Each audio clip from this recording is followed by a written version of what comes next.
Hi, this is Dustine from Two Lucky Cats. Today I'd like to talk to you about tips and techniques for working with paper mache.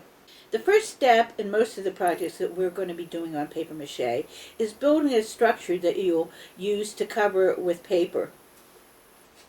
Now, most of the projects will either be a flat surface or some variation of a box. For example, with this stall bed, we have 4 sides and a bottom, and then we have this shelf. Is another example where there's 3 sides and a top. So before you start applying paper, you have to glue the sides together.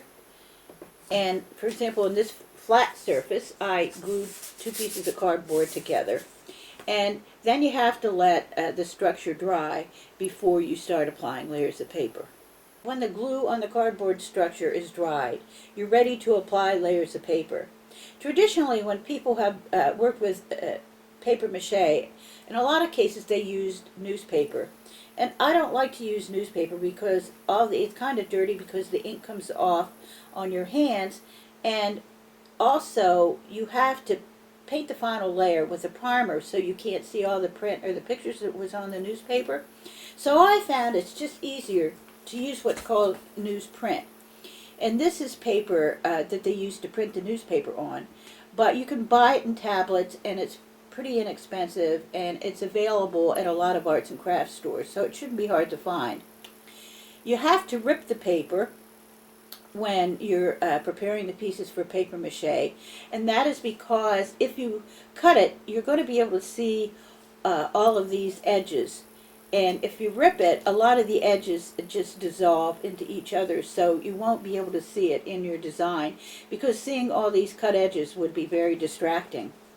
So, what I do to apply the paper to the cardboard structure is to take some glue on my fingers and just spread the glue on the front and the back of the paper.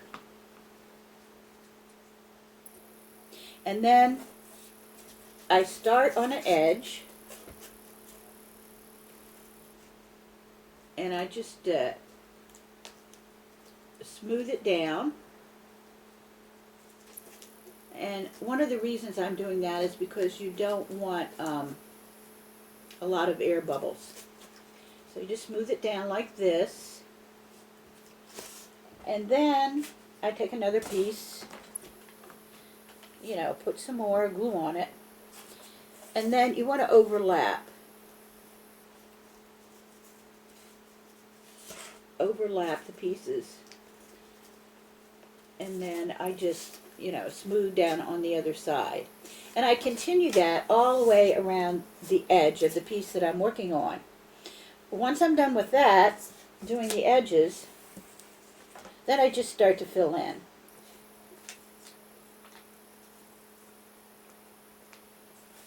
Here, like this.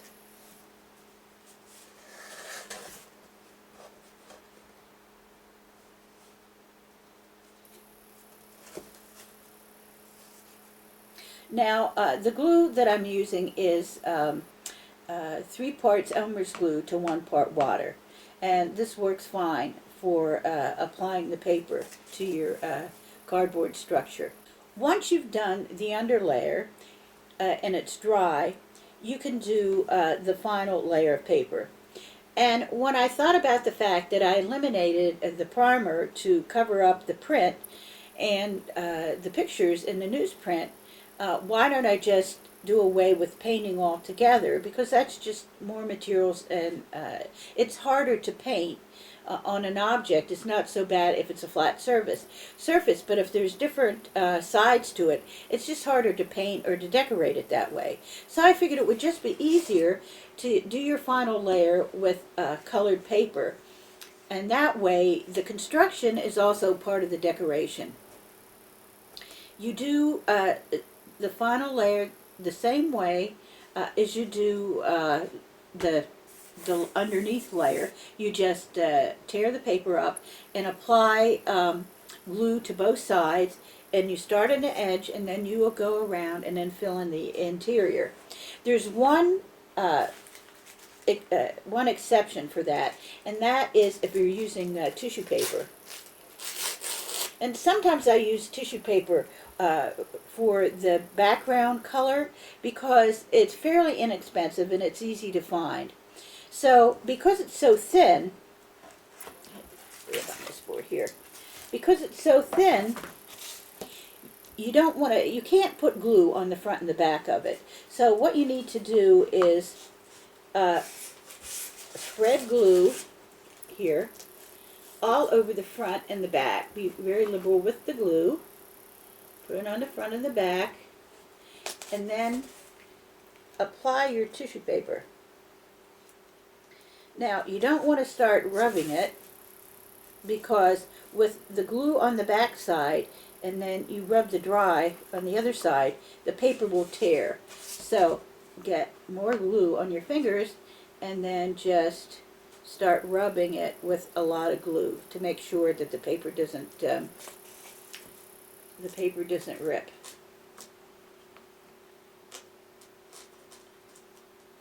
And it's actually pretty easy to work with. And you just do the same thing. You just go all around the edges and then fill in the center. The other thing I realized that I might as well just cut out painting altogether. So if I wanted to put a design on my project, I just use different types of paper. I create my own design, and then I cut out the different elements from different colored papers or different textures or patterns, and then I glue the design on the project. It's similar to paper mache. The only difference is, with decoupage. With decoupage, you find somebody else's picture and cut it out and glue it on. But in this case, it's my own design, and you can use different types of paper to create the design. And I like to use different textures and patterns and colors together. So I hope these tips and techniques will help you in doing the projects we've designed for you in paper mache, and I hope you come back and see us soon at 2luckycats.com.